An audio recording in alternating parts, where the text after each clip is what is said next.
俄罗斯电视台高调宣传巨型迫击炮，但随即被乌军摧毁，可谓是乐极生悲，教训相当深刻。观众朋友、网友朋友，大家好，我是付天少。在顿巴斯地区上演的俄乌两军对决，双方除了在地面上的争夺之外，也在打一场舆论战。乌克兰惯用的手法是利用无人机录制乌军成功攻击俄军地面部队的场景，然后呢大肆宣传，用于提振士气。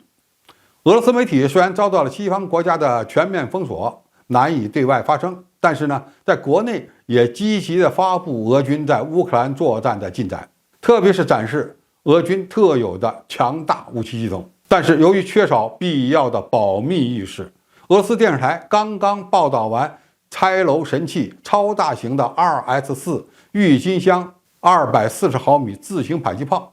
回头就被乌军给炸毁了。这一事件证明军事保密工作在战争时期的重要性。俄罗斯军队最近在乌东地区投入了2种大杀器，第一种就是 BMP-T 终结者式坦克支援车，第二个呢是立方体型巡飞弹。俄罗斯军事记者报道这一事件时还透露，俄罗斯还在使用 2S4 郁金香型240毫米自行迫击炮，旨在穿透和摧毁重型防御工事和大型建筑。这种武器是迄今为止世界上服役的口径最大的迫击炮系统。巨型迫击炮能够发射出重量高达130多公斤的 F864型炮弹，实际上它更像是一枚空投的炸弹。这种巨型迫击炮的最大射速为每分钟1发，射程呢也不算远，10公里。如果采用火箭助推式炮弹，那么最大射程可以翻番，能够达到20公里。它还可以发射激光制导的导弹、集束炸弹，甚至呢3B11型战术核弹，可以说威力惊人。郁金香巨型迫击炮使用制导炮弹向躲藏在马里乌波尔亚速钢铁厂内的乌克兰部队开火。在卢比什内作战行动中，郁金香也参与了攻城行动。然而，就在俄罗斯电视台刚刚播完宣传郁金香的节目之后，不到24小时，乌克兰军方就发布了一段由无人机拍摄的视频。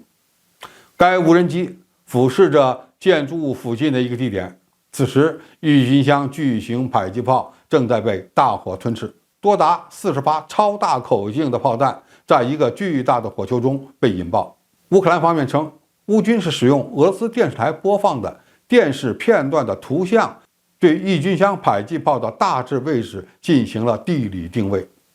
人们判断，乌军可能使用了消费级的多旋翼无人机，以惊人的准确度对目标投掷了反坦克手榴弹，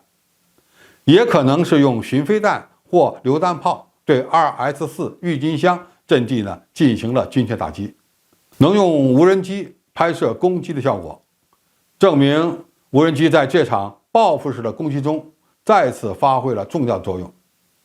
虽然这一事件无法改变乌东地区俄罗斯军队优势，但宣传上的作用还是比较大的。接下来围绕郁金香的攻与防还会有些什么样的看点呢？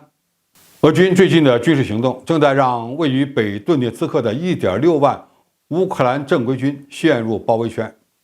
俄军目前拥有400多门 2S4 郁金香迫击炮，如果后勤保障能够顺畅，这些大杀器将会一点一点地消耗乌克兰士兵的生命。未来1-2周时间可能会决定乌克兰能否击退俄罗斯军队的攻势。如果没有，乌克兰可能就不得不做出选择，要么眼睁睁地看着北顿涅茨克突出部的乌军被包围，要么从顽强坚守了数月的防御阵地撤出，这一点可能代价高昂。泽连斯基在议会表示，乌克兰军队一天死亡100到200人，如果算上受伤的，这样的消耗如果得不到补充，那么乌军距离崩溃恐怕也就不远了。在乌东战场，俄乌两军的交锋从本质上看已经变成了炮战。俄罗斯显然拥有更大的优势 2S4郁金香巨型迫击炮在战争中的可怕破坏作用，